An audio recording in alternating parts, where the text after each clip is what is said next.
There's no finish line to perfection. Yeah. In our world, literally, you could get pole by 4 or 5 tenths. Right.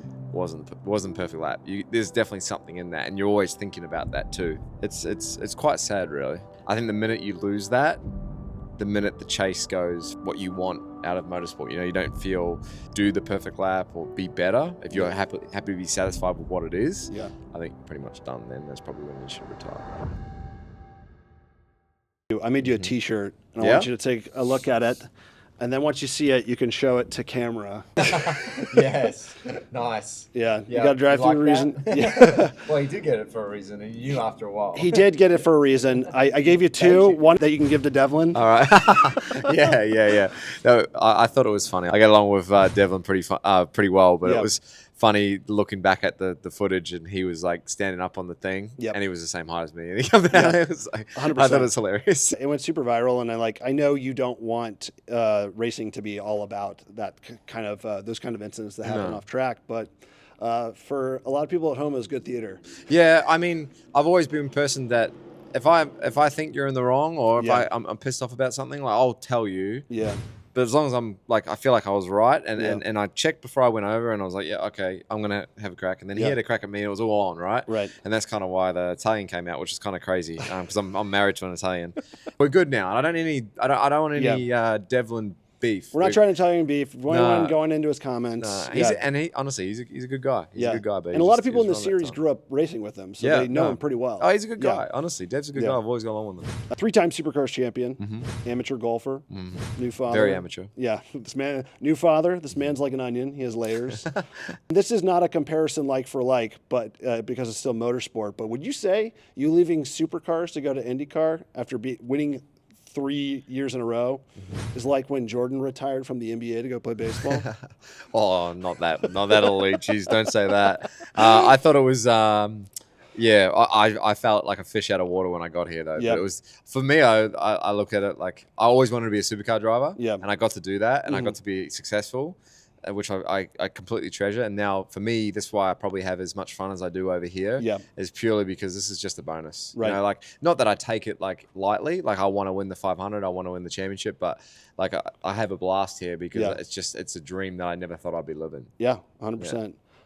Big golfer, big golf fan. You said you got to attend Augusta this week. Yep. What was that experience like? Awesome. You know, I'm very lucky. Actually, the people that host me are very good friends, and to go there and experience. I like going there and practice day, and you see the players at a bit more of a chill level. Yeah. But you see some quality stuff as well, and that place is amazing. Yep.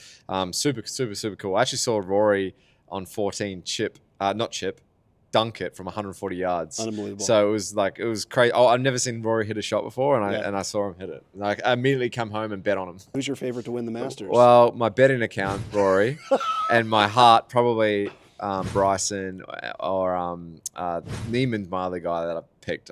Bryson DeChambeau is such a good case study, how beneficial it is when an athlete invests in their own marketing. Yeah. He hired a team of 10 people. Yep. I think invested $1 million to create his YouTube channel and the social media presence. And he went from being for lack of a better term, one of a villain in the golf space to now one of the most beloved people in golf. I didn't like him. I thought he was. I just didn't like the way he went about it and what he said and stuff like that. And now he's completely did a 180 in my world. I love the guy. I think he's great, and he plays amazing golf too. Who would you say is your favorite golfer? Is it of all time? Is it Tiger? Of all time, Tiger. Yeah, absolutely. He's amazing. Yeah. Is it a coincidence that you guys have a Sunday Red thing going on with the Dex Imaging car? With a color scheme? Maybe. Oh, we could go with that. And I perform well in the Dex Imaging car, so yeah. We're going to take this opportunity to let everyone at home know that Dex Imaging is the largest independent provider of office imaging technology in the United States. Mm-hmm. Would you look at that? Yeah, they are a big company, and they're a great company, and they've supported me for many years. Can you blind rank these golfers on how good you think they would be as an IndyCar driver? Okay. Palmer, 1 through 5. The GOAT, let's go 1. He'd be the best driver. Yeah, I think so. Okay, Tiger. 2. Okay.